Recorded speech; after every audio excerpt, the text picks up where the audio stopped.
afternoon. Here is the news at 4. First, the highlights. Lagos State Government restates commitment to take sanitation advocacy campaign to residents. National Board for Technical Education to stop physical accreditation of institutions in August. On a foreign scene, Uganda's president warns citizens against planned protest. And in sports, Zambia's captain named Super Falcons player Azizat Oshwala in ideal five-a-side team. And now the details. I am Akan Usen.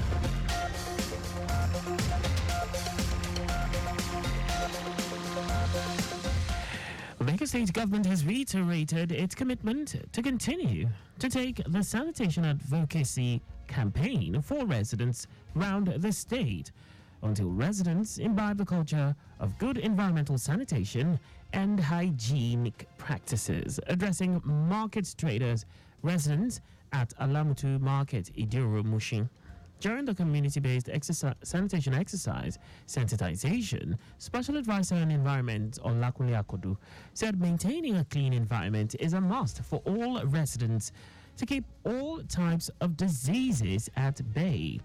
Akodu was accompanied by the Permanent Secretary, Office of Environmental Services, Omobolaji Gaji, Permanent Secretary, Office of Drainage Services, Mohammed Adigite, and Managing Director of Loma, Muiwa Badigeshin, had earlier engaged in cleaning the drainage channel on the Agege-Motor Road. He explained that the cleanup exercise is a follow-up to the governor's pronouncement on community-based sanitation, saying the environment must be clean and the food handling process must also be hygienic to ensure socio-economic well-being of all residents.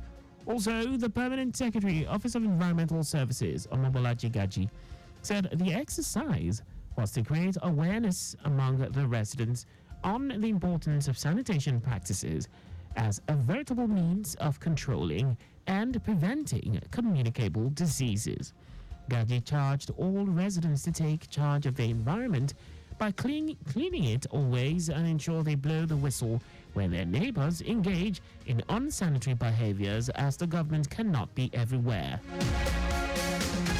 Lagos State Parking Authority LASPA has noted with concern a recent social media post regarding parking charges for churches and worshippers in Lagos State. General Manager, Lagos State Parking Authority Adebisi Adelabu, stated that the post incorrectly stated that LASPA announced that it will from October 2024 charge churches and worshippers in Lagos State who parked vehicles on designated streets around places of worship. Adelabu said to clarify the matter, the information is inaccurate and does not reflect the true intent of communication. She said the Lagos State government is not imposing parking fees on churches or worshippers for parking on streets around religious institutions, while noting that LASPA is implementing the Lagos State parking policy to mitigate parking-induced traffic congestion across the state.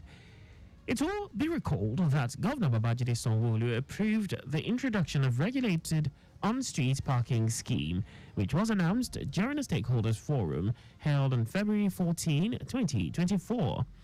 Adelabu added that LASPA remains committed to improving traffic flow and parking management in Lagos State through transparent and equitable measures that benefit all residents and visitors alike. The National Drug Law Enforcement Agency, NDLEA, has foiled attempts by drug syndicates to smuggle cocaine and loud consignments, a synthetic strain of cannabis concealed in incense candles, game packs, dry hibiscus leaves, and ladies' native wears in and out of Nigeria through the Murtala Mohammed International Airport by some courier firms in Lagos. Spokesman of the agency, Femi Babafemi, said NDLEA operatives during the operation seized the illicit shipment and arrested suspects linked to them. Babafemi noted that the agency's operational successes across the country are well appreciated, even as he urged the officers not to rest on their oars, but continue to intensify ongoing drug supply reduction and drug demand reduction efforts. He said NDLEA also engaged in war against drug abuse sensitization activities to schools, worship centers, workplaces, and communities among others. And now to the rest of the story. The National Board for Technical Education, NBTE, has fully transitioned to a digital platform for all quality assurance processes, aligning with the federal government's digital-driven policies and the demands of the fourth industrial revolution.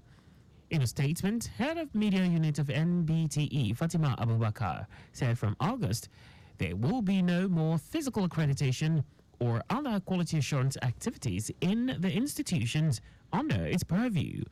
According to the statement, the digitalization policy has recorded success with a substantial increase in institutions and stakeholders engaging with the digital system, now totaling 489.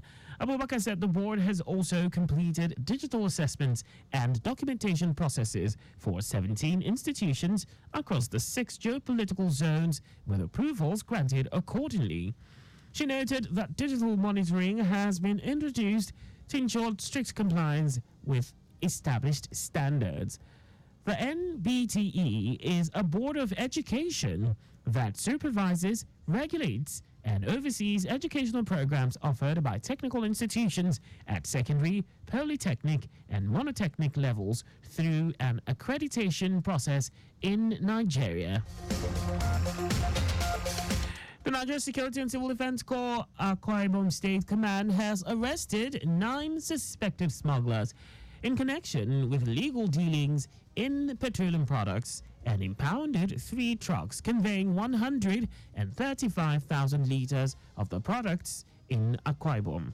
The state commandant of NSCDC in Luyemi Iluade said the suspects arrested by the anti-vandal unit of the command on July 14 along the Korabasi-Port Harcourt Expressway. Iluade said the trucks were halted for a routine inspection of documents by NSCDC personnel who insisted on citing relevant papers, including a license to buy, sell, and convey petroleum products, as stipulated in the Petroleum Industry Act.